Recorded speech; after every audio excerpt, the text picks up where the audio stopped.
할머니는 이미 요양원에 계시니까 개발에 지장 없어요. 도현이가 언젠가 이 집을 기억해 주길 바라며 묻어뒀어요. 그 개발 본부장이 바로 할머니 손자더라고요. 서울 관악구 봉천동 고지대. 서울대 뒷산과 맞닿은 이곳은 오래된 연립주택들이 다닥다닥 붙어 있는 재개발 예정 지역이었습니다. 좁은 골목길 사이로 반지하 집들이 즐비하고 세월의 때가 묻은 슬레이트 지붕들이 서울 하늘을 가리고 있었죠. 골목 곳곳에는 빨랫줄이 늘어져 있고 화분 몇 개로 꾸민 작은 베란다들이 옹기종기 모여 있는 그런 동네였어요. 2025년 10월, 어느 쌀쌀한 가을 아침이었습니다. 단풍이 막 물들기 시작한 계절이었지만 이 동네에는 가을의 정취보다는 어수선한 분위기가 감돌고 있었어요. 박춘자는 평소처럼 새벽 6시에 일어나 집 앞 골목을 쓸고 있었습니다. 67세의 춘자는 이 동네에서 40년 넘게 살면서 매일 아침 골목 청소를 하는 게 일과였거든요. 어머나, 이게 뭐야? 춘자는 빗자루를 멈추고 골목을 둘러봤습니다. 하룻밤 사이에 동네 곳곳에 빨간 스티커가 붙어 있는 거였어요. 철거 예정지라고 적힌 무시무시한 글자들이 마치 사형 선고서처럼 집집마다 붙어 있더군요. 춘자가 매일 들르던 세탁소 셔터에도 할머니가 30년째 운영하던 구멍가게 유리창에도 심지어 몇 달째 비어 있던 정순덕의 집 대문에까지 모두 붙어 있었습니다. 아이고, 이제 정말 다 끝이구나. 춘자는 한숨을 푹 내쉬며 빗자루에 몸을 기댔어요. 재개발 소문은 몇 년 전부터 돌았지만 이렇게 현실로 다가올 줄은 몰랐거든요. 특히 정순덕의 집을 보니 마음이 더욱 착잡했습니다. 정순덕? 춘자보다 16살 많은 83세 할머니로 이 동네에서 평생을 살다가 몇 달 전 치매가 심해져 양천구에 있는 요양원으로 들어간 분이었어요. 키는 작지만 억척스럽고 말수는 적지만 정이 많은 분이었죠. 춘자와는 40년 지기 이웃으로 서로의 속사정을 다 아는 사이였습니다. 순덕이 언니가 이걸 보면 얼마나 속상할까.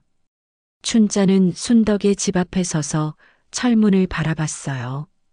녹이 슬어 울긋불긋한 철문 너머로 마당이 보였는데 잡초가 무성하게 자라 있더군요. 그런데 이상한 게 있었습니다. 마당 한가운데 심어진 오래된 감나무 밑에서 흰 개 한 마리가 열심히 앞발로 땅을 파헤치고 있는 거였어요. 야, 너 뭐하냐? 거기서. 춘자가 철문을 두드리며 소리를 지르자 그 개가 고개를 번쩍 들었습니다. 진돗개처럼 생긴 하얀 개였는데 덩치는 중간 정도였어요.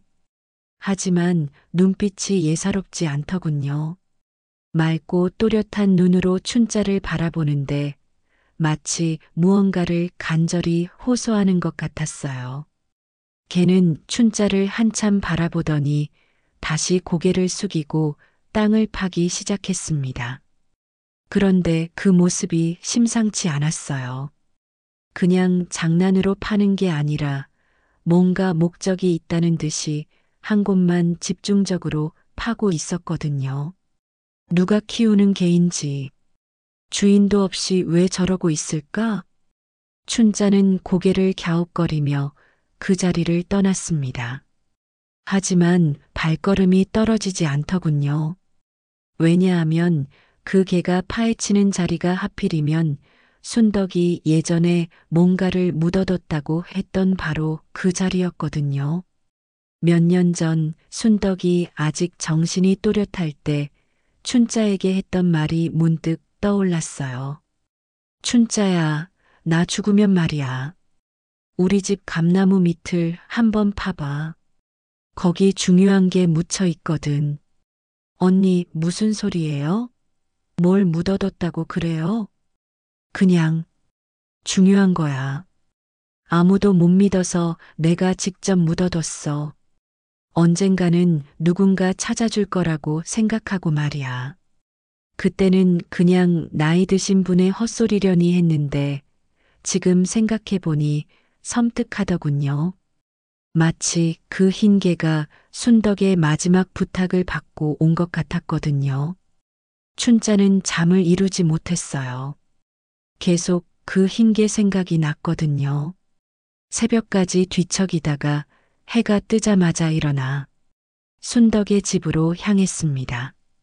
역시나 그 흰 개가 똑같은 자리에 있더군요. 어제보다 더 깊게, 더 절실하게 땅을 파고 있었어요. 앞발이 흙투성이가 되도록 말이에요. 야, 너 진짜 뭘 찾는 거야? 밤새 여기 있었니? 춘자가 철문을 열고 마당으로 들어가자 개가 잠시 파는 걸 멈추고 춘자를 바라봤어요.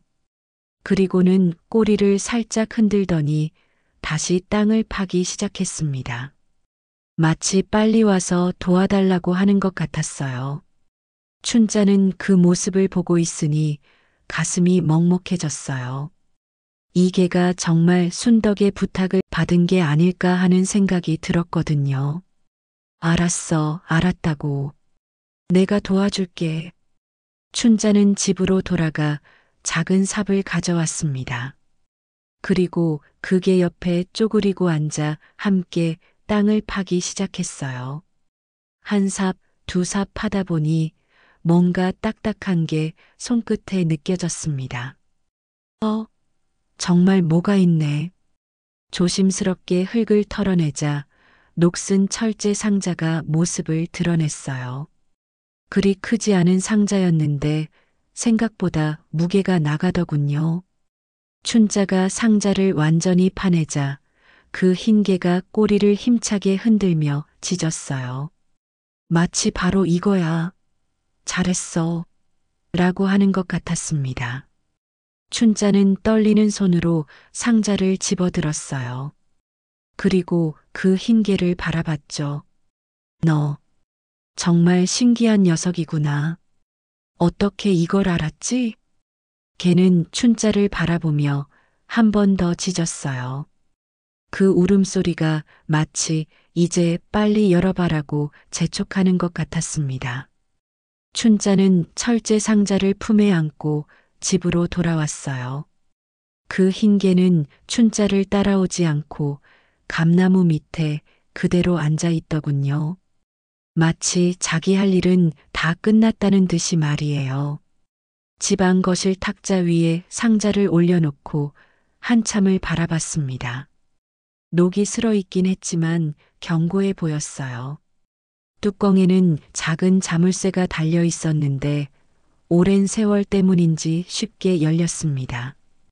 순덕이 언니가 뭘 이렇게 소중히 묻어뒀을까?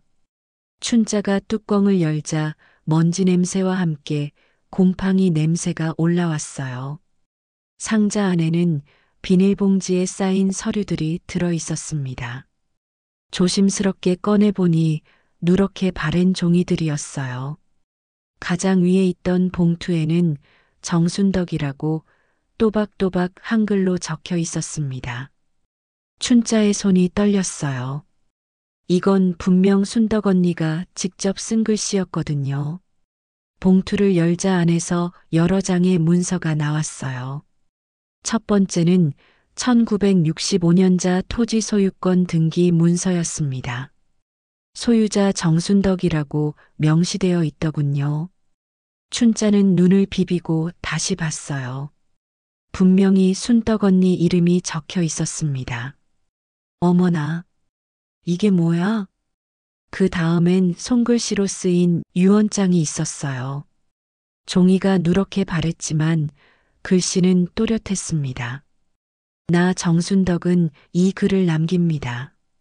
이 땅은 1965년 내 남편 김봉수가 내 명의로 사준 것입니다. 하지만 시댁 식구들이 여자 이름으로 된 땅을 인정하지 않아 늘 시비가 있었어요. 그래서 이 문서를 안전한 곳에 보관하기로 했습니다.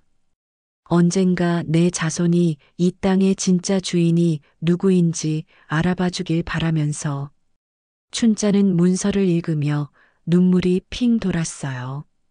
순덕 언니가 평생 억울해했던 이유를 이제야 알겠더군요. 이 동네에서 40년을 살면서도 춘자는 순덕 언니의 이런 사연을 자세히 몰랐거든요. 언니가 이런 일을 혼자 견뎌냈구나. 춘자는 다른 문서들도 살펴봤어요. 토지 측량도, 매매 계약서, 심지어 남편 김봉수의 인감증명서까지 모든 게 갖춰져 있었습니다. 이건 분명 법적으로 유효한 문서들이었어요. 그런데 여기서 문제가 생겼습니다. 어제 붙은 철거 예정지 스티커를 생각해 보니 이 문서들이 재개발 계획에 어떤 영향을 줄지 알 수 없었거든요. 춘자는 급하게 동사무소에 전화를 걸었어요. 여보세요? 거기 관악구청이죠? 봉천동 재개발 담당자 좀 바꿔주세요. 네, 잠시만요. 어떤 용건이신가요? 봉천동 233번지 6호 관련해서 문의드릴 게 있어서요. 잠시 후 남자 목소리가 들렸어요. 안녕하세요. 재개발 담당 김 과장입니다. 무슨 일이신가요? 그 집이요. 원래 주인이 따로 있는 것 같은데 철거 대상에 포함된 게 맞나요?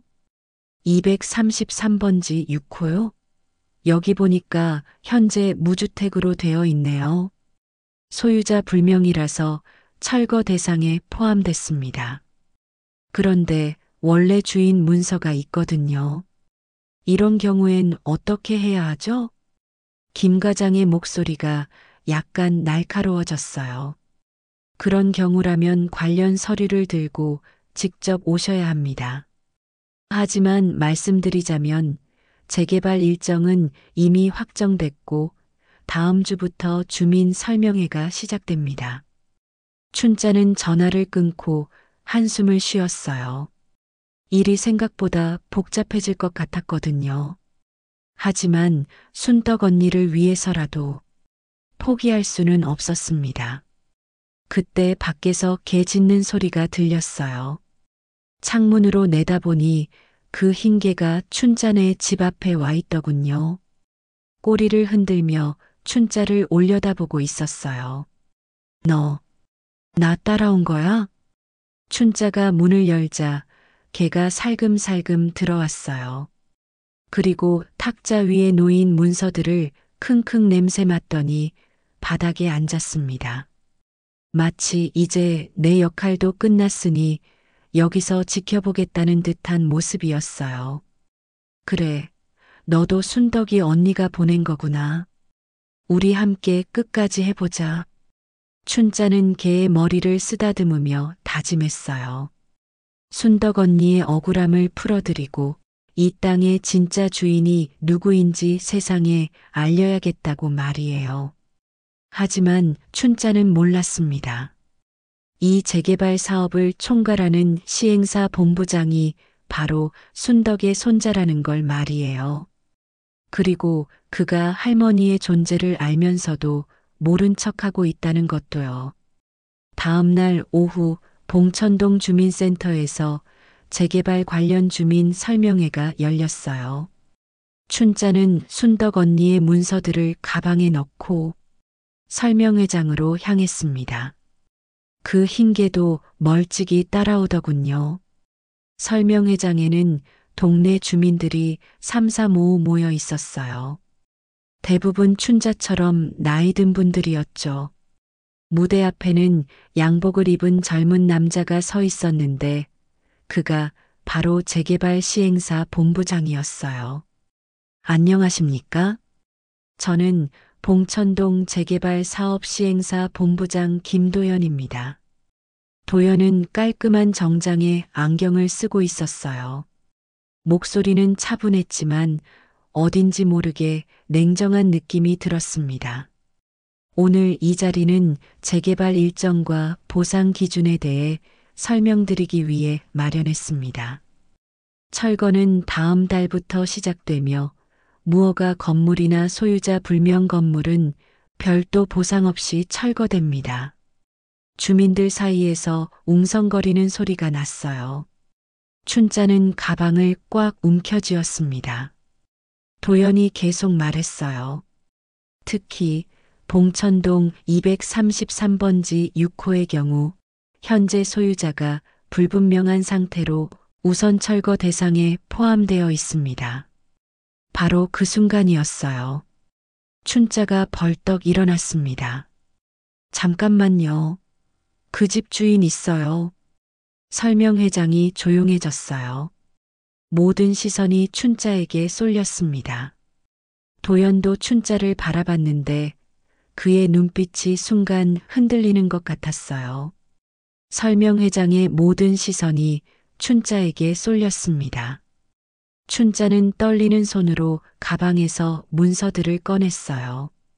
도연은 연단에서 춘자를 내려다보며 표정 하나 변하지 않았지만 그의 손가락이 미세하게 떨리고 있었습니다. 어르신, 무슨 말씀이신지 자세히 설명해 주시겠습니까? 도연의 목소리는 여전히 차분했지만 어딘지 경계하는 느낌이 들었어요. 춘자는 심호흡을 하고 일어섰습니다. 233번지 6호는 정순덕 할머니 집이에요. 지금은 요양원에 계시지만 분명한 집주인이 있다고요. 그렇다면 관련 서류가 있으십니까? 현재 우리가 확인한 바로는 소유자 불명으로 되어 있는데요. 춘자는 손에 든 문서를 흔들었어요. 여기 다 있어요. 1965년 토지 소유권 등기 문서, 매매 계약서, 전부 다요. 주민들 사이에서 웅성거리는 소리가 커졌습니다. 누군가 그럼 보상을 받을 수 있는 거 아냐? 라고 중얼거렸고 또 다른 누군가는 정말이야? 어디 한번 보자라고 했어요. 도연은 잠시 침묵했습니다. 그리고 마이크를 든 손에 힘을 주며 말했어요. 서류의 진위 여부는 별도로 확인해야 할 사안입니다. 설명회 후에 개별적으로 상담 받으시기 바랍니다. 왜 개별적으로요? 여기서 확인하면 되잖아요. 춘자는 목소리를 높였어요. 그런데 이상했습니다. 도연이 춘자를 바라보는 눈빛에 뭔가 다른 감정이 스쳐 지나갔거든요. 마치 미안함 같은 것 말이에요. 규정상 공식적인 서류 검토는 별도 절차를 거쳐야 합니다. 오늘은 전체적인 설명회이니 양해 부탁드립니다. 춘자는 화가 났어요. 분명 중요한 문제인데 이렇게 대충 넘어가려고 하다니. 하지만 더 큰 문제는 따로 있었습니다. 설명회가 끝나고 주민들이 하나둘 자리를 뜨기 시작했을 때 춘자는 도연에게 다가갔어요. 도연은 서류를 정리하고 있었는데 춘자가 오는 걸 보고 고개를 들었습니다. 아까 그 서류 좀 보여주시겠습니까? 춘자는 망설이지 않고 문서들을 내밀었어요. 도연이 문서를 받아들고 읽기 시작했는데 그의 얼굴이 점점 굳어갔습니다. 특히 정순덕이라는 이름을 볼 때는 눈빛이 흔들렸어요. 이 정순덕이라는 분이 지금 어디 계신가요? 양천구에 있는 요양원에 계세요. 치매가 심해져서 몇 달 전에 들어가셨거든요. 도연의 손이 미세하게 떨렸습니다. 하지만 금세 표정을 다잡고 말했어요. 이 서류들 법적 효력이 있는지 확인해 봐야겠네요. 연락처 주시면 결과 알려드리겠습니다. 춘자는 전화번호를 적어주면서 이상한 기분이 들었어요. 도연이 뭔가 숨기고 있다는 느낌이 강하게 들었거든요. 혹시 정순덕 할머니를 아세요? 도연이 잠깐 멈칫했어요. 그리고 고개를 저었습니다. 아니요. 처음 들어보는 이름입니다. 하지만 춘자는 확신했어요. 도연이 거짓말을 하고 있다는 걸 말이에요. 그의 눈빛에서 뭔가 감추고 있다는 게 보였거든요. 춘자가 주민센터를 나오니 그 흰개가 입구에서 기다리고 있었어요. 춘자를 보자 꼬리를 흔들며 다가왔습니다. 너도 뭔가 이상하다고 생각하지? 저 사람 말이야. 걔는 마치 알아듣는다는 듯이 고개를 끄덕이는 것 같았어요. 그리고 춘자 옆에서 걸음을 맞췄습니다. 집으로 돌아오는 길에 춘자는 계속 생각했어요. 도연의 반응이 너무 이상했거든요. 분명 정순덕이라는 이름을 들었을 때 뭔가 아는 듯한 반응을 보였는데 나중에는 모른다고 했어요. 뭔가 숨기고 있어. 분명히. 춘자는 집에 도착해서 곧바로 관악구청 사회복지과에 전화를 걸었어요. 순덕 언니의 담당 공무원을 만나보고 싶었거든요. 여보세요? 정순덕 할머니 담당 공무원이 누구세요? 잠시만요. 송하진 주무관이 담당하고 있습니다. 어떤 용건이신가요? 할머니 집 재개발 문제로 상담받고 싶어서요. 그러시면 내일 오전에 오시면 됩니다. 미리 예약해 드릴게요. 전화를 끊고 춘자는 다시 문서들을 펼쳐봤어요. 뭔가 놓친 게 있을지도 모르니까요. 그런데 유언장을 다시 읽어보니 마지막 부분에 이런 문장이 있었어요. 내 손자가 이 땅을 물려받아 좋은 일에 써주길 바랍니다. 하지만 만약 손자가 이 땅을 팔아치우려 한다면 이 문서가 그를 막아주길 바랍니다. 춘자는 깜짝 놀랐어요. 순덕 언니에게 손자가 있었다는 걸 처음 알았거든요. 40년 넘게 이웃으로 지내면서도 가족 이야기는 별로 안 하셨거든요. 손자가 있었구나. 그럼 지금 어디 있을까? 그 흰개가 춘자 옆에 앉아서 문서를 바라보고 있었어요. 마치 빨리 찾아보라고 재촉하는 것 같았습니다. 춘자는 순덕 언니가 요양원에 들어갈 때 가져간 물건들을 생각해 봤어요. 혹시 가족 연락처가 적힌 수첩이나 주소록이 있을지도 모르잖아요. 내일 구청에 가서 송하진 주무관한테 물어봐야겠어. 혹시 손자 연락처를 알고 있을지도 몰라. 하지만 춘자는 상상도 못했습니다. 바로 그 손자가 오늘 자신과 대면했다는 걸 말이에요. 그리고 그가 할머니의 존재를 알면서도 모른 척하며 재개발 사업을 진행하고 있다는 것도요. 그날 밤 도연은 사무실에서 늦게까지 일을 했어요. 하지만 계속 오후에 만난 박춘자 생각이 났습니다. 그리고 할머니 정순덕의 이름이 적힌 그 문서들 말이에요. 할머니, 아직 살아계시는구나. 도연은 책상 서랍에서 오래된 사진 한 장을 꺼냈어요. 어린 시절 할머니와 함께 찍은 사진이었습니다. 할머니 품에 안겨 웃고 있는 자신의 모습이 있었어요. 하지만 도연은 그 사진을 다시 서랍에 넣었습니다. 그리고 차갑게 중얼거렸어요. 사업은 사업이야. 감정은 여기서 끝이야. 다음 날 오전 춘자는 관악구청으로 향했어요. 그 흰개도 멀찍이 따라오더군요. 구청 입구에서 걔에게 말했어요. 너는 여기서 기다려. 금방 올게. 걔는 마치 알아듣는다는 듯이 입구 계단에 앉았습니다. 사회복지과 사무실에서 송하진 주무관을 만났어요. 38세의 송하진은 인상이 온화하고 목소리가 따뜻한 여성이었습니다.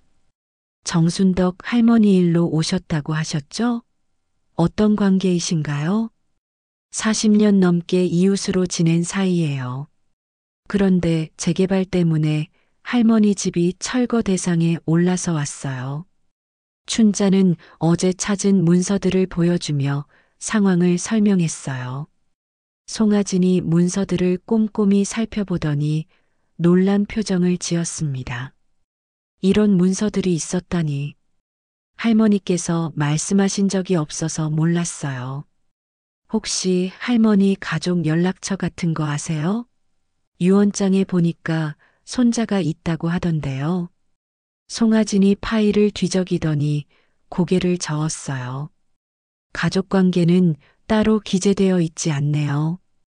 할머니께서 연고자 없다고 하셔서 혹시 직접 할머니께 여쭤보시는 게 어떨까요? 요양원에 가도 될까요? 물론이죠.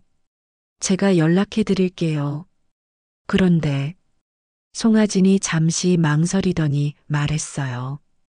어제 재개발 관련해서 다른 분도 할머니 일로 문의하셨어요. 춘자의 눈이 커졌어요. 누가요? 김도현이라는 분이었는데 시행사 본부장이라고 하시더군요. 할머니 인적사항을 문의하셨어요. 춘자는 소름이 돋았어요. 어제 도연이 정순덕을 모른다고 했는데 왜 따로 문의를 했을까요? 그분이 뭐라고 하던가요? 공식적인 확인 차원 거라고 하셨어요. 근데 이상한 건 할머니 성함을 말씀드리기도 전에 이미 알고 계시더라고요. 춘자의 가슴이 두근거렸어요. 뭔가 수상한 냄새가 풀풀 났거든요. 혹시 그분 연락처 알 수 있을까요? 죄송하지만 개인정보라서 대신 할머니 요양원 연락처는 알려드릴게요. 춘자는 요양원 주소와 전화번호를 받아 적었어요. 양천구에 있는 사랑채 요양원이었습니다. 구청을 나오니 그 흰개가 여전히 기다리고 있었어요. 춘자를 보자 꼬리를 흔들며 일어났습니다. 너도 같이 갈래? 할머니 만나러. 걔는 마치 그러자는 듯이 춘자 옆에서 걸음을 맞췄어요. 요양원까지 가는 버스 안에서 춘자는 계속 생각했어요. 도연이 왜 거짓말을 했을까? 분명 순덕 언니를 알고 있는 것 같은데 모른다고 했어요. 그리고 따로 구청에 문의까지 했다니. 혹시 도연이 순덕이 언니 손자일까? 생각만 해도 섬뜩했어요. 만약 그렇다면 손자가 할머니 집을 철거하려고 한다는 뜻이잖아요. 사랑채 요양원은 깔끔하고 따뜻한 분위기였어요. 접수처에서 면회 신청을 하고 순덕 언니가 계신 방으로 안내받았습니다. 그 흰개는 요양원 정원에서 기다리기로 했어요. 순덕이 언니. 춘자가 부르자 침대에 앉아있던 순덕이 고개를 돌렸어요. 83세의 나이에도 눈빛은 여전히 또렷했습니다. 어머, 춘자야. 어떻게 여기까지.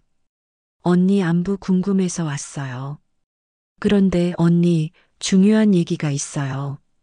춘자는 어제 찾은 문서들을 보여주며 상황을 설명했어요. 순덕은 문서를 보더니 눈물을 글썽였습니다. 아이고, 이걸 정말 찾았구나. 누가 찾아준 거야? 흰개 한 마리가 언니 집 감나무 밑을 파서 찾아줬어요. 신기하죠? 순덕의 눈이 반짝였어요. 혹시 하얀 털에 진돗개 같이 생긴 게? 네. 어떻게 아세요? 순덕이 창밖을 바라보며 말했어요. 내가 예전에 키우던 개가 있었어. 백구라고 불렀는데 그게 새끼일 거야. 어미는 내가 그 문서 묻을 때 옆에서 지켜봤거든. 춘자는 소름이 돋았어요. 정말 신기한 일이었거든요. 언니, 그런데 손자 얘기 좀 물어봐도 돼요? 유언장에 손자 이야기가 나와서 순덕의 표정이 어두워졌어요. 손자, 도연이 말이지? 도연이요? 혹시 김도연? 응, 내 딸의 아들인데. 어려서는 참 착했어. 나하고도 무척 가까웠고, 춘자의 심장이 쿵쾅거렸어요. 역시 어제 만난 그 도연이 순덕 언니의 손자였던 거예요. 언니, 그 도연이가 지금 재개발 시행사 본부장이에요. 언니 집 철거하는 일을 맡고 있어요. 순덕의 얼굴이 하얗게 변했어요. 뭐라고? 도연이가? 네. 어제 주민 설명회에서 만났는데 언니를 모른다고 하더라고요. 순덕은 한동안 말이 없었어요. 그러더니 깊은 한숨을 쉬었습니다. 그 아이, 어쩌다 그렇게 된 걸까? 언니, 도연이와 무슨 일이 있었나요? 순덕이 천천히 입을 열었어요. 도연이 엄마, 그러니까 내 딸이 교통사고로 죽었어. 도연이가 고등학생 때였지. 그 뒤로 도연이가 완전히 달라졌어. 날 원망하더라고. 왜요? 딸이 사고 나던 날 내가 아파서 딸을 부른 거야. 그때 나만 참았으면 딸이 죽지 않았을 거라고. 도연이가 그렇게 생각하나 봐. 춘자의 가슴이 먹먹해졌어요. 그런 사연이 있었다니. 그 뒤로 도연이는 날 한 번도 안 찾아왔어. 연락도 안 하고. 내가 요양원에 온 것도 모를 거야. 그런데 지금 언니 집을 철거하려고 해요. 언니가 살아있는 줄 알면서도요. 순덕의 눈에서 눈물이 흘렀어요. 그 아이, 정말 날 그렇게 미워하나 보구나. 춘자는 순덕의 손을 잡았어요. 언니, 포기하면 안 돼요. 도연이한테 진실을 말해야 해요. 언니가 얼마나 도연이를 사랑하는지도요. 순덕이 고개를 저었어요. 이미 늦었어. 그 아이 마음속에서 난 이미 죽은 사람이야. 그때 요양원 정원에서 개 짖는 소리가 들렸어요. 창문으로 내다보니 그 흰 개가 하늘을 향해 길게 울고 있었습니다. 마치 슬픈 노래를 부르는 것 같았어요. 춘자는 요양원에서 나와 그 흰 개와 함께 봉천동으로 돌아왔어요. 마음이 무거웠습니다. 순덕 언니와 도연 사이에 그런 깊은 상처가 있었다니. 하지만 포기할 수는 없었어요. 어떻게든 진실을 밝혀야 했거든요. 집에 도착하자마자 춘자는 동네 이장인 박기철에게 전화를 걸었어요. 기철은 봉천동에서 30년 넘게 살면서 동네 일을 도맡아 하는 분이었습니다. 기철이 형님, 나 춘자예요. 급한 일이 있어서 전화드렸어요. 춘자 씨, 무슨 일이야? 목소리가 왜 그래? 순덕이 언니 집 철거 문제요. 제대로 된 소유권 문서를 찾았거든요. 기철의 목소리가 놀라움으로 변했어요. 정말? 그럼 재개발 계획에 문제가 생기는 거 아니야? 그게 문제가 아니라 시행사 본부장이 순덕이 언니 손자더라고요. 전화 너머로 기철이 숨을 크게 들이쉬는 소리가 들렸어요. 뭐라고? 그게 무슨 소리야? 춘자는 오늘 있었던 일들을 자세히 설명했어요. 기철은 한동안 말이 없더니 한숨을 쉬었습니다. 이거 완전 난리 나겠네. 손자가 할머니 집을 철거하려고 한다니. 형님, 어떻게 해야 할까요? 일단 언론에 알려야 해. 이런 일이 세상에 알려져야 도연이가 정신을 차리지. 기철은 관악구에서 발행하는 지역신문 기자와 친한 사이였어요. 다음 날 오전 그 기자가 춘자를 찾아왔습니다. 안녕하세요. 관악일보 최민수 기자입니다. 이장님께서 특별한 사연이 있다고 해서 왔어요. 최민수는 40대 초반의 성실해 보이는 남자였어요. 춘자는 그에게 모든 상황을 설명하고 문서들을 보여줬습니다. 이거 정말 특종감이네요.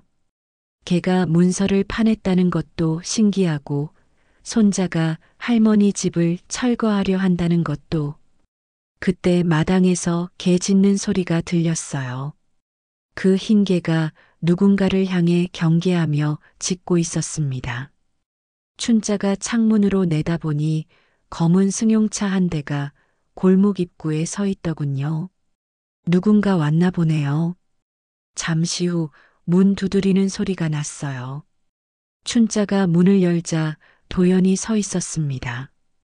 어제보다 더 차갑고 딱딱한 표정이었어요. 어제 보여주신 문서들 때문에 왔습니다. 어서 들어오세요. 도연이 거실로 들어오자 최민수 기자와 마주쳤어요. 도연의 얼굴이 굳어졌습니다. 기자분이 왜 여기 계시죠?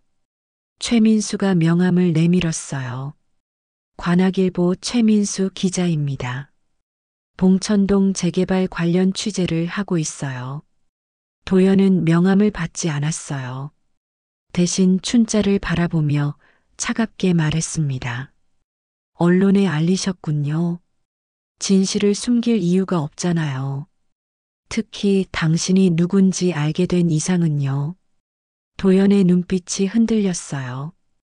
최민수 기자가 재빨리 물었습니다. 혹시 두 분이 특별한 관계가 있으신가요? 춘자가 대답하려는 순간 도연이 먼저 입을 열었어요. 저는 단순히 재개발 업무를 처리하는 담당자일 뿐입니다. 그런데 정순덕 할머니는 당신 할머니 아닌가요? 최민수의 질문에 도연은 잠시 말을 멈췄어요. 그리고 차갑게 대답했습니다. 개인적인 관계와 업무는 별개입니다. 할머니가 요양원에 계신다는 걸 알면서도 집을 철거하려는 건가요? 도연의 얼굴이 더욱 굳어졌어요. 법적 절차에 따라 처리하고 있을 뿐입니다. 그때 그 흰 개가 현관문을 밀고 들어왔어요. 도연을 보자 낮게 으르렁거리며 경계하는 자세를 취했습니다. 이 개가 할머니 문서를 찾아낸 그 개인가요? 최민수가 묻자 춘자가 고개를 끄덕였어요. 신기하죠? 마치 순덕이 언니가 보낸 것 같아요. 도연이 그 개를 바라봤어요. 개도 도연을 똑바로 바라보며 한 번 짖었습니다. 마치 네가 누군지 안다고 하는 것 같았어요. 기사는 언제 나갑니까? 도연이 기자에게 물었어요. 내일 조간에 나갈 예정입니다. 기사 내용을 미리 확인해 볼 수 있을까요? 죄송하지만 그건 불가능합니다. 도연은 잠시 생각하더니 춘자에게 말했어요. 마지막으로 한 번만 말씀드리겠습니다. 재개발은 이미 확정된 사업입니다. 개인적인 감정으로 막을 수 있는 일이 아니에요. 감정이라고요? 이건 할머니의 정당한 권리예요. 춘자가 목소리를 높이자 도연은 서류 가방에서 서류 한 부를 꺼냈어요. 이 문서를 보시죠. 봉천동 일대는 이미 공익사업 지구로 지정됐습니다. 개인 소유권보다 공익이 우선이에요.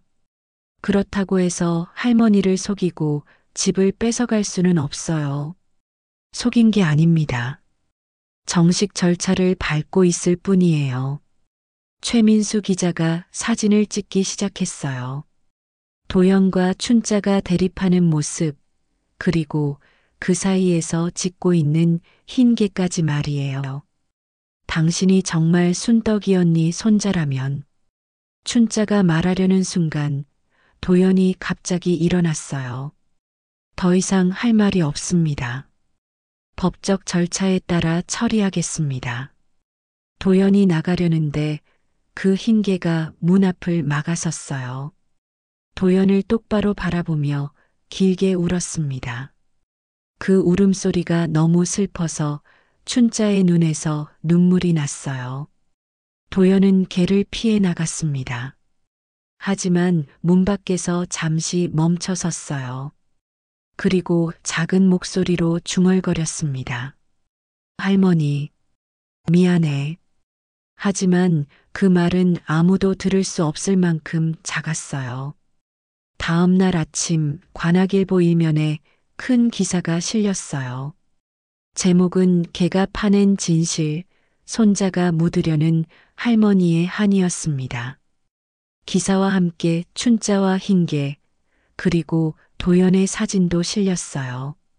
이 기사는 곧 인터넷으로 퍼져나갔고 봉천동 재개발 문제는 전국적인 관심사가 되었습니다. 댓글들도 쏟아졌어요.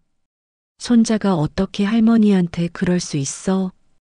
걔도 주인을 저렇게 지키는데. 재개발도 좋지만 인정은 있어야지. 도연은 그날 아침 신문을 보고 깊은 한숨을 쉬었어요. 이제 돌이킬 수 없는 강을 건넌 것 같았거든요. 신문 기사가 나간 지 이틀 만에 봉천동은 완전히 뒤바뀌었어요. 평소 조용하던 골목에 기자들과 방송국 취재진들이 몰려왔습니다. 춘자네 집 앞에는 카메라를 든 사람들이 줄을 서 있었고 그 흰 개는 갑작스러운 관심에 당황한 듯 춘자 뒤에 숨어 있었어요. 할머니, 인터뷰 한 번만 해주세요. 걔가 정말 문서를 찾아낸 건가요? 손자분과 연락은 되시나요? 기자들의 질문이 쏟아졌지만 춘자는 피곤했어요. 이런 관심이 순떡 언니에게 도움이 될지 확신이 서지 않았거든요. 그런데 더 큰 문제가 생겼습니다.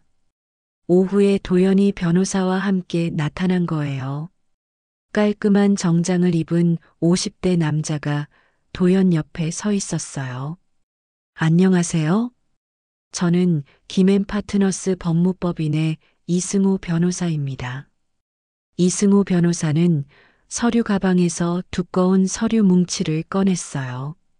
어제 공개하신 문서들에 대해 법적 검토를 완료했습니다. 결론부터 말씀드리면 해당 문서들은 현행법상 효력이 제한적입니다. 춘자의 얼굴이 굳어졌어요. 무슨 말씀이세요? 1965년 당시의 토지 등기 방식과 현재의 부동산 등기법이 다릅니다. 또한 60년간 세금 납부 기록이나 실거주 증명이 부족해요. 도연이 차갑게 덧붙였어요. 법적으로 따지면 이 토지는 이미 국가 소유로 귀속되었을 가능성이 높습니다. 춘자는 당황했어요. 법에 대해 잘 모르는 춘자로서는 변호사의 말에 반박하기 어려웠거든요. 그럼 순덕이 언니는 아무것도 받을 수 없다는 말씀이세요? 보상금은 현재 거주자 기준으로 산정됩니다. 하지만 현재 실거주자가 없으므로 이승우 변호사가 말을 끝내지 못했을 때 취재진 사이에서 한 사람이 나타났어요. 30대 후반의 여성이었는데 손에 서류 뭉치를 들고 있었어요. 잠깐만요. 제가 이 일을 제기하겠습니다. 모든 시선이 그 여성에게 쏠렸어요. 그녀는 명함을 내밀며 자신을 소개했습니다. 대한변호사협회 공익법무팀 박정민 변호사입니다. 이 사건을 담당하게 되었어요. 도연의 얼굴이 굳어졌어요. 공익변호사가 개입한다는 건 일이 복잡해진다는 뜻이었거든요. 박정민 변호사는 춘자에게 다가가며 말했어요. 어르신께서 찾으신 문서들을 검토해 봤는데 충분히 법적 효력이 있을 것으로 보입니다. 이승우 변호사가 반박했어요. 그것은 잘못된 판단입니다. 현행 부동산 관련법에 따르면 현행법에도 기존 권리를 보호하는 조항이 있습니다. 특히 이 경우는 정당한 소유권자가 부당하게 배제된 사안이에요. 두 변호사가 법리 공방을 벌이는 동안 춘자는 그 흰개를 바라봤어요. 개는 불안한 듯 계속 킁킁거리며 도연을 바라보고 있었어요. 그때 뜻밖의 일이 일어났습니다. 개가 갑자기 도연에게 다가가더니 그의 바지를 입으로 물고 잡아당겼어요. 이 개가 왜 그러지? 도연이 당황하며 뒤로 물러서려 했지만 개는 더 강하게 잡아당겼어요. 마치 어디론가 데려가려는 것 같았습니다. 백구야, 그만해. 춘자가 말렸지만 개는 듣지 않았어요. 도연을 계속 끌고 가려고 했습니다. 그 방향은 순덕의 집 쪽이었어요. 저 개가 뭔가 보여주려는 것 같은데요? 박정민 변호사가 말했어요. 취재진들도 호기심 어린 표정으로 개를 따라가기 시작했습니다. 결국 모든 사람들이 순덕의 집 마당까지 따라왔어요. 개는 감나무 밑에서 멈춰 서더니 다시 땅을 파기 시작했습니다.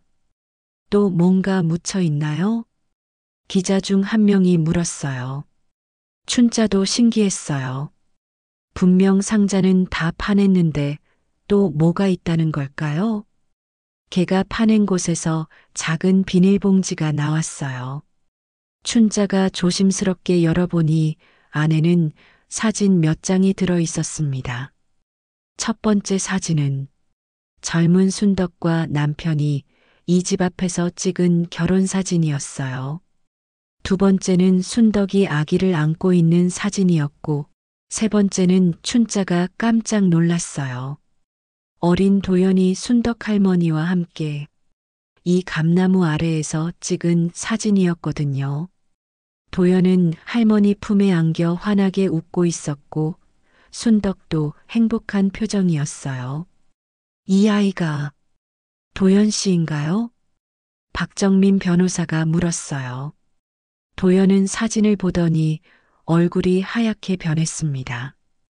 이 사진은 도연의 목소리가 떨렸어요. 어린 시절의 기억이 갑자기 밀려왔거든요. 할머니와 함께 이 나무 아래에서 놀던 시간들, 할머니가 해주던 옛날 이야기들, 따뜻했던 그때의 기억들이 말이에요. 사진 뒷면에는 순덕의 손글씨로 이렇게 적혀 있었어요. 1995년 여름, 내 사랑하는 도연이와 함께 이 아이가 커서도 이 집을 기억해 주길 바라며. 도연은 더 이상 참을 수 없었어요. 그는 갑자기 돌아서서 그 자리를 떠나려 했습니다. 도연 씨, 잠깐만요. 기자들이 뒤따라갔지만 도연은 차에 올라타고는 그대로 사라져 버렸어요.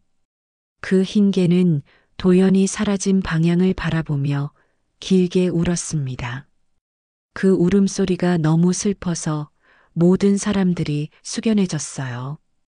박정민 변호사가 춘자에게 말했어요. 이 사진들은 중요한 증거가 될 수 있어요. 가족관계와 이 집에 대한 애착을 보여주는 자료거든요. 그럼 순덕이 언니가 이길 수 있을까요? 법적으로는 충분히 가능성이 있어요. 하지만 박정민 변호사가 말을 멈췄어요. 하지만 뭐가 문제죠? 진짜 문제는 법이 아니라 마음이에요. 손자가 마음을 열지 않으면 아무 의미가 없거든요. 그날 저녁 도연은 요양원 앞에 차를 세워뒀어요. 하지만 들어가지는 못했습니다. 20년 넘게 마음속에 쌓아온 벽을 무너뜨리기가 쉽지 않았거든요. 요양원 창문 너머로 할머니의 실루엣이 보였어요. 여전히 작고 야윈 모습이었지만 도연에게는 어린 시절의 든든한 할머니로 보였습니다. 할머니, 정말 미안해요. 도연은 차 안에서 혼자 중얼거렸어요. 하지만 여전히 용기를 내지 못하고 있었습니다. 그 순간 어디선가 개 짖는 소리가 들렸어요. 그 흰 개가 요양원 정원에 나타나서 도연을 바라보고 있었습니다. 마치 들어가라고 재촉하는 것 같았어요. 도연은 차 안에서 1시간 넘게 망설였어요. 그 흰 개는 여전히 요양원 정원에서 도연을 바라보며 가끔씩 짖었습니다. 마치 빨리 들어가라고 재촉하는 것 같았어요. 드디어 도연이 차에서 내렸습니다. 발걸음이 무거웠어요. 20년 넘게 피해왔던 할머니와의 만남이었거든요. 요양원 접수처에서 면회 신청을 했어요. 정순덕 할머니 면회 왔습니다. 성함이 어떻게 되세요? 김도연입니다. 간호사가 면회 기록을 확인하더니 놀란 표정을 지었어요. 어머, 할머니께서 손잡은 이야기를 자주 하셨는데 정말 오셨네요. 도연의 가슴이 뜨끔했어요. 할머니가 자신을 기억하고 계셨다는 걸 말이에요. 할머니 상태는 어떠세요? 치매가 있으시긴 하지만 가족 이야기만 나오면 또렷해지세요. 특히 도연이라는 손잡은 얘기를 할 때는 간호사가 도연을 순덕의 방으로 안내했어요. 문 앞에서 도연은 잠시 멈춰 섰습니다. 심장이 너무 빨리 뛰었거든요. 노크를 하고 들어가자 순덕이 창가에 앉아 있었어요. 예전보다 많이 늙고 작아진 모습이었지만 눈빛만은 여전히 따뜻했습니다. 할머니, 도연의 목소리가 떨렸어요. 순덕이 천천히 고개를 돌렸습니다. 그리고 도연을 보자 눈이 커졌어요. 도연이? 정말 도연이구나. 순덕의 목소리에 기쁨과 놀라움이 섞여 있었어요. 하지만 곧 눈물이 차올랐습니다. 할머니, 죄송해요. 도연이 무릎을 꿇고 앉았어요. 20년 넘게 쌓인 감정이 한꺼번에 터져 나왔습니다. 내가 얼마나 보고 싶었는지 아니? 매일매일 내가 올까봐 창문만 바라봤어. 순덕이 도연의 손을 잡았어요. 주름투성이지만 여전히 따뜻한 손이었습니다. 할머니, 정말 죄송해요. 제가 너무 어렸어요. 무슨 소리야? 내가 뭘 잘못했다고. 엄마가 돌아가신 게 할머니 탓이라고 생각했어요. 할머니가 아프다고 엄마를 부르지 않았으면. 도연의 목소리가 흔들렸어요. 순덕은 한동안 말이 없었습니다. 그러더니 깊은 한숨을 쉬었어요. 그때 정말 미안했어. 내 엄마한테도 너한테도. 아니에요, 할머니. 제가 잘못 생각한 거예요. 엄마는 할머니를 사랑했어요. 할머니가 아프다고 하니까 달려간 거였어요. 두 사람은 한동안 울었어요. 20년 넘게 쌓인 오해와 그리움이 눈물과 함께 흘러내렸습니다. 도연아, 내가 재개발 일을 하고 있다며? 순덕이 조심스럽게 물었어요. 도연은 고개를 숙였습니다. 네, 할머니. 근데 저는 몰랐어요. 할머니가 거기 계신 줄. 정말이야? 아니요. 거짓말이에요. 알고 있었어요. 도연이 고백했어요. 순덕의 얼굴이 슬퍼졌습니다. 그럼 왜? 화가 나서요. 아직도 할머니가 원망스러웠어요. 그래서 모른 척 했어요. 순덕은 한참 동안 도연을 바라봤어요. 그리고 천천히 입을 열었습니다. 도연아, 그 집 알지? 우리 집? 네. 그 집에서 너와 함께했던 시간들이 내 인생에서 가장 행복한 시간이었어. 내가 여름방학 때마다 와서 감나무에 올라가고 내가 해준 팥빙수 먹고 도연의 눈에서 또 눈물이 났어요. 그 기억들이 선명하게 떠올랐거든요. 할머니, 그 집을 내게 물려주고 싶었어. 그래서 문서를 묻어둔 거야. 언젠가 내가 찾아서 그 집을 지켜주길 바라면서 도연은 더 이상 참을 수 없었어요. 할머니 품에 안겨서 어린아이처럼 울었습니다. 할머니, 정말 죄송해요. 제가 너무 바보였어요. 괜찮아, 괜찮다. 이제 다 끝났어. 순덕이 도연의 등을 토닥여 주었어요. 마치 어린 시절로 돌아간 것 같았습니다. 그때 창밖에서 개 짖는 소리가 들렸어요. 그 흰 개가 요양원 정원에서 하늘을 향해 짖고 있었어요. 마치 기쁨을 표현하는 것 같았습니다. 할머니, 저게 보세요. 도연이 창문을 가리키자 순덕도 밖을 바라봤어요. 아, 백구구나. 내 문서를 찾아준 고마운 녀석이야. 정말 신기해요. 어떻게 알았을까요? 걔는 사람보다 마음을 잘 알아. 내 마음속 깊은 곳에 할머니에 대한 사랑이 남아있다는 걸 알았겠지. 도연은 창밖의 개를 바라보며 미소 지었어요. 정말 고마운 녀석이었어요. 할머니, 제가 재개발을 중단시킬게요. 아니야. 그럴 필요 없어. 순덕이 고개를 저었어요. 왜요? 할머니 집인데. 그 집은 이미 충분히 제 역할을 했어. 너를 다시 내게 데려왔으니까. 순덕이 도연의 손을 꽉 잡았어요. 하지만 할머니. 도연아, 할머니는 이제 늙었어. 그 큰 집에 혼자 살기도 힘들고 여기서 지내는 게 좋아. 그럼 저는 어떻게 해야 해요? 재개발을 하되 그 자리에 좋은 집을 지어 젊은 사람들이 살 수 있는 집을 말이야. 그게 할머니 소원이야. 도연은 할머니의 마음을 이해했어요. 순덕은 자신의 권리를 주장하는 것보다 더 큰 사랑을 보여주고 있었거든요. 할머니, 하지만 보상금은 받으셔야 해요. 정당한 권리니까요. 그래, 그 돈으로 이 요양원에 도서관을 만들어주면 좋겠어. 할머니들이 책도 읽고. 순덕의 눈이 반짝였어요. 도연은 할머니가 마지막까지 다른 사람들을 생각하고 있다는 걸 알았습니다. 그날 밤 도연은 회사에서 긴급회의를 소집했어요.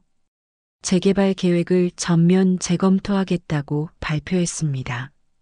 직원들은 놀랐지만 도연의 결의에 찬 표정을 보고 이해했어요. 봉천동 재개발은 주민들과의 충분한 협의를 거쳐 진행하겠습니다. 그리고 정순덕 할머니께는 정당한 보상을 해드리겠습니다. 다음 날 아침 도연은 춘자를 찾아갔어요. 그 흰개도 반갑게 맞아주었습니다. 이번에는 경계하지 않고 꼬리를 흔들었어요. 춘자 할머니, 어제 할머니를 만나고 왔어요. 그래요? 어떠셨어요? 모든 걸 용서해 주셨어요. 그리고 재개발을 계속하라고 하시더라고요. 춘자가 놀란 표정을 지었어요. 정말요? 네. 대신 할머니 뜻대로 하겠어요. 이 동네에 정말 필요한 집들을 짓겠어요. 그 흰개가 도연에게 다가와서 앞발을 내밀었어요. 도연이 개의 발을 잡자 개가 한번 짖었습니다. 마치 잘했다고 하는 것 같았어요. 그로부터 한 달이 지났습니다. 봉천동 재개발 계획은 완전히 새롭게 바뀌었어요. 도연은 주민들과 수차례 간담회를 열어 모두가 만족할 수 있는 방안을 찾아갔습니다. 기존 주민들을 위한 임대주택과 젊은 세대를 위한 새로운 주거 공간이 조화롭게 어우러진 설계였어요. 춘자는 매일 그 흰개와 함께 순덕을 면회했습니다. 순덕의 건강은 나빠졌지만 마음만큼은 평온해 보였어요.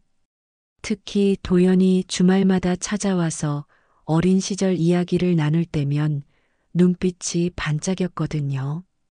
할머니, 오늘도 백구가 왔어요. 도연이 창문을 가리키며 말했어요.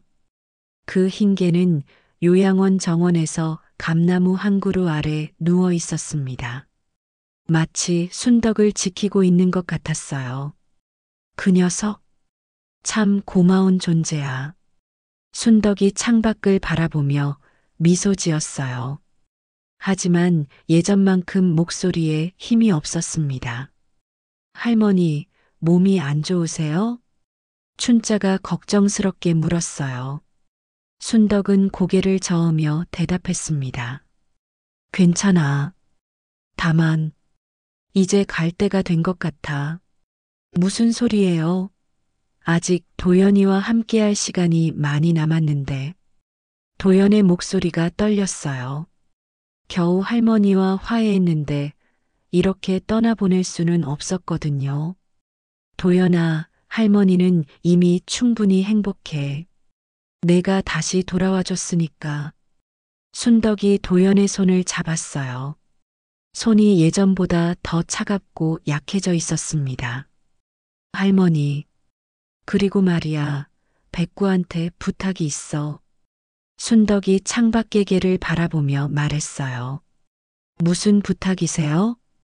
저 녀석이 자꾸 여기만 있잖아. 이제 자기 갈 곳을 찾아야 해. 춘자와 도연은 무슨 말인지 이해하지 못했어요. 하지만 순덕의 눈빛에는 뭔가 깊은 의미가 담겨 있었습니다. 그날 밤 순덕은 깊은 잠에 빠졌어요. 간병인이 확인해 보니 맥박이 매우 약해져 있었습니다. 급히 춘자와 도연에게 연락이 갔어요. 새벽 3시 두 사람이 요양원에 도착했을 때 순덕은 의식을 잃은 상태였어요. 의사는 시간이 얼마 남지 않았다고 했습니다. 할머니, 저 여기 있어요. 도연이 왔어요. 도연이 할머니 손을 잡고 중얼거렸어요. 순덕은 눈을 뜨지 못했지만 손에 약간의 힘을 주는 것 같았습니다. 그때 창밖에서 개 우는 소리가 들렸어요. 그 흰 개가 정원에서 길게 울고 있었습니다. 마치 누군가와 작별 인사를 하는 것 같은 울음소리였어요. 새벽 5시 7분, 정순덕은 조용히 숨을 거뒀습니다. 도연과 춘자가 지켜보는 가운데 평안한 표정으로 마지막 여행을 떠났어요. 순덕이 세상을 떠나자 그 흰 개도 사라졌습니다. 아무도 그 개가 어디로 갔는지 알 수 없었어요. 마치 자신의 역할이 끝났다는 듯이 흔적도 없이 사라져버렸습니다. 장례식에는 봉천동 주민들이 모두 참석했어요. 평생 이웃으로 지낸 분들, 그리고 재개발 과정에서 순덕의 이야기를 들은 기자들까지 와서 마지막 인사를 드렸습니다. 순덕이 언니는 진짜 대단한 분이었어. 마지막까지 남을 생각하고. 춘자가 눈물을 닦으며 말했어요. 도연은 할머니의 영정 앞에서 깊이 절했습니다. 할머니, 약속드려요. 봉천동에 정말 좋은 동네를 만들겠어요. 할머니가 바라던 대로요. 몇 개월 후 봉천동 재개발이 본격적으로 시작됐어요. 하지만 예전과는 완전히 달랐습니다. 기존 주민들의 의견을 최대한 반영했고 무엇보다 순덕의 집이 있던 자리에는 작은 공원을 만들었어요. 공원 한가운데에는 감나무 한 그루를 심었어요. 순덕의 집에 있던 바로 그 감나무였습니다. 도연이 특별히 이식해서 보존한 거였어요. 감나무 아래에는 작은 비석이 하나 세워져 있었습니다. 거기에는 이렇게 적혀 있었어요. 백구의 자리 사람보다 오래 기억하는 존재. 개 한 마리가 지킨 건 문서가 아니라 마음이었다. 공원 개장식 날 춘자와 도연은 감나무 아래에서 순덕을 기리는 시간을 가졌어요. 언니가 보면 좋아하실 것 같아요. 춘자가 감나무를 쓰다듬으며 말했어요. 도연도 고개를 끄덕였습니다. 할머니께서 정말 원하셨던 게 이거였을 거예요. 사람들이 모여서 행복하게 사는 공간을 말이에요. 그때 어디선가 개 짖는 소리가 들렸어요. 두 사람이 돌아보니 공원 입구에 흰 개 한 마리가 서 있었습니다. 그 개와 비슷하지만 조금 더 어린 개였어요. 혹시? 춘자가 놀란 표정으로 말했어요. 그 어린 개가 천천히 다가와서 감나무 아래에 앉았습니다. 마치 이곳이 자신의 자리라는 듯이 말이에요. 백구의 새끼인가 봐요. 도연이 웃으며 말했어요. 어린 개는 두 사람을 번갈아 보더니 꼬리를 흔들었습니다. 그럼 이 녀석도 이곳을 지키는 거네요. 백구처럼요. 춘자가 어린 개의 머리를 쓰다듬었어요. 개는 기분 좋다는 듯이 혀를 내밀었습니다. 몇 년이 지났습니다. 봉천동은 서울에서 가장 아름다운 주거지역 중 하나가 됐어요.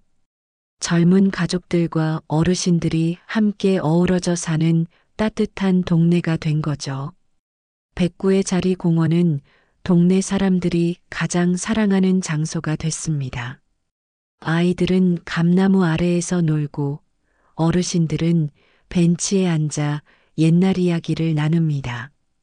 그리고 그 자리에는 항상 하얀 개들이 있었어요. 백구의 후손들이 대를 이어가며 이곳을 지키고 있었습니다. 마치 순덕의 마지막 부탁을 이어받은 것처럼 말이에요. 도연은 지금도 매주 공원을 찾습니다. 할머니가 묻혀있는 묘지에 다녀온 후에는 반드시 이곳에 와서 감나무에 인사를 드려요. 할머니, 잘 지내고 계시죠? 저는 할머니가 가르쳐 주신 대로 살고 있어요. 사람을 사랑하고 마음을 나누면서요. 바람에 감나무 잎이 살랑거립니다. 마치 순덕이 대답하는 것 같아요. 잘하고 있다. 내 사랑하는 손자야. 춘자도 여전히 이 동네에 살고 있어요. 새로 지어진 임대주택에서 편안하게 지내면서 매일 공원에 와서 꽃도 가꾸고 개들도 돌보고 있습니다. 백구가 파낸 것은 단순한 문서가 아니었어요. 그것은 가족의 사랑이었고 용서였고 새로운 시작이었습니다. 그리고 무엇보다 사람은 누군가를 기억하고 기억받을 때 진정으로 영원히 살 수 있다는 진실이었어요.